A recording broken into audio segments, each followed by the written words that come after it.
Hello, everybody. Welcome back to the older adult version of the PT on Ice podcast. I am just getting back from Vegas and back into the swing of things. I'm Eastern Standard Time, so going to Vegas and being 3 hours behind. Took a little bit of getting used to and getting right back into the schedule at the clinic, but it was such an amazing time. And Dustin and I talked a little bit at the sampler about the 3 F's of Jerry PT. And those are fear, usually of falling, falls prevention itself, and floor transfers. So if a person was to fall and get onto the floor, how are we going to get these individuals back up? And getting ready for that presentation, I started looking at clinical trials that have been coming up in the last year, just to give myself a little bit more of an update on some of the exercise-based prescription principles. And I came across a study called the SUNBEAM Trial. And this was a combination strength and balance exercise program that followed some of the best practice clinical guidelines that have been set out by the British Geriatric Society. And I thought this trial was really interesting because of the effects that they were able to get, the fact that they did mirror the current best practices, and a little bit because they challenged my own belief system. And so I called this podcast a 3x10 exercise-based prescription because as physios, I know that we have been really trying to challenge the exercise paradigm. But that being said, this trial used a 3x10 exercise-based prescription and was able to see a 55% reduction in falls in a residential care facility. So let that sink through. 55%, that has huge quality of life, physical function, and economic outcomes and applications. So I thought that I would go a little bit through this trial and a little bit about falls prevention programming, and then kind of take some of my take homes from that. There's been a lot of literature done in falls prevention. This is a huge issue. We've all heard the stats. 1 in 3 people who are over the age of 65 fall each year. That bumps up to 1 in 2 if you're over the age of 85. And some of those statistics can be very scary. The average cost of falls in the US each year is estimated at about $30 billion, and that is direct healthcare costs. That's not the indirect rehabilitation, assisted devices, increased care needs at home, if there was adverse outcomes as a relation to the fall and the hospitalization.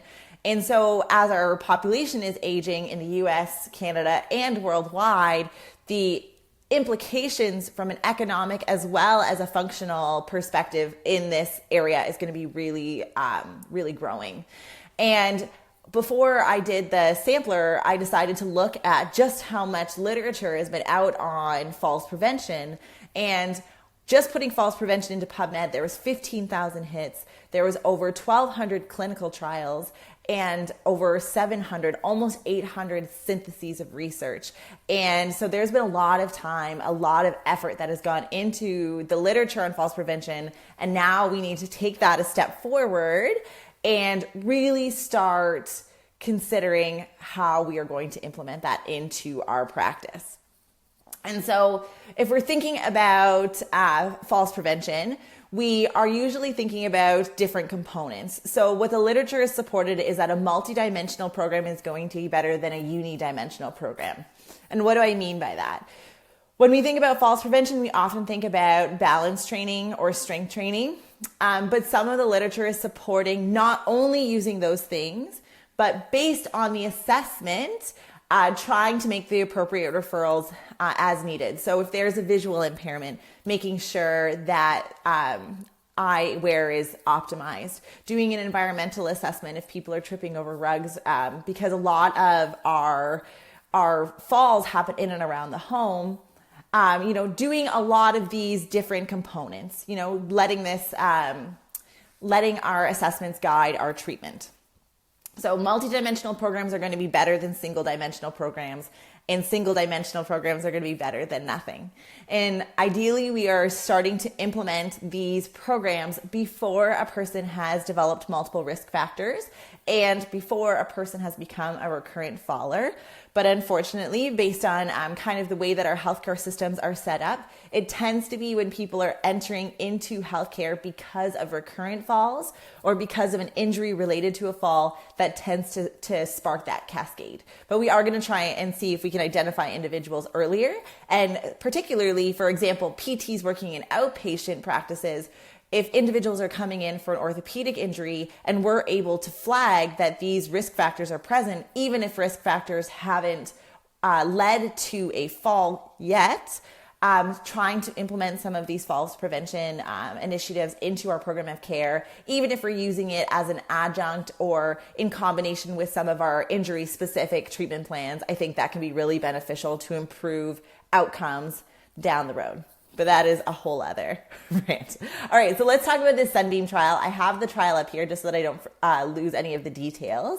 So in the SUNBEAM trial, this was a cluster randomized control trial. So what that means is that they did this exercise program in different residential care facilities, and one residential care facility was the control, and then they clustered that. So 1-to-1, a second residential care facility was doing the exercise programming that they were using for falls prevention, and this was done at random and in a 1-to-1.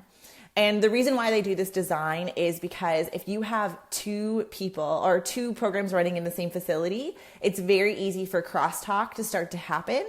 If residents are talking to each other, if nurses are speaking with each other about the parameters of the program, there can be some bias that seeps in. And so by doing this in a cluster, you can make sure that you can maintain the randomization and the blinding of what each program is doing so that you can try and not bias outcomes. So I thought that it was good that they did that. They did this in a residential care facility. So these are individuals who we would assume have some needs in terms of self-care and help with ADLs and IADLs. So these are individuals who are at a lower functional status. And they decided to use two different components to their exercise program. They did a moderate to high intensity resistance training program, as well as a moderate to high in regards to challenge balance training program. And so they set exercise prescription principles. They did a lot of their exercises in standing.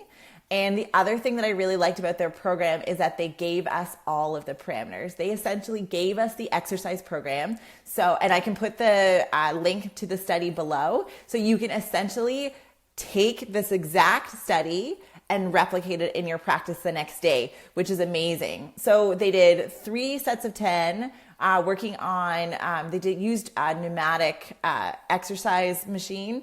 I forget the brand, but they did hip abduction and adduction, leg press, tricep dips, leg extension, leg curls, and abdominal back exercises. They did 3 sets of 10, and then they set when they were going to change their progression. So when they were going to make this harder. And so they started with a learning phase where they did, I think, 2 sets of 10. And then once they had that initial, everybody feels okay with this exercise prescription, they increased it to 3x10. And then when the participant reported an RPE, or a rate of perceived exertion, that was somewhat light, or they were pushing up the weight. So they gave, this is when we asked RPE, this was a specific trigger for us to increase the weight. If that never happened, every 2 weeks they pushed the weight up. What the clinical practice guidelines are saying for falls prevention, as I kick something, is that the ideal program is twice a week for an hour for 25 weeks. So we're looking at approximately a 6-week exercise or 6-month exercise program done twice weekly for an hour. This is consistent with some of the ACSM exercise prescription guidelines for community dwelling older adults in regards to their resistance training prescription. So it is very close in line with a lot of the published guidelines. So they did this program for 6 months, and then they put them into a maintenance phase. And the maintenance phase dropped the dosage by half. So instead of doing 2 1-hour blocks twice a week in these care settings, they did 2 blocks for half an hour to try and maintain their function, doing the same prescriptions.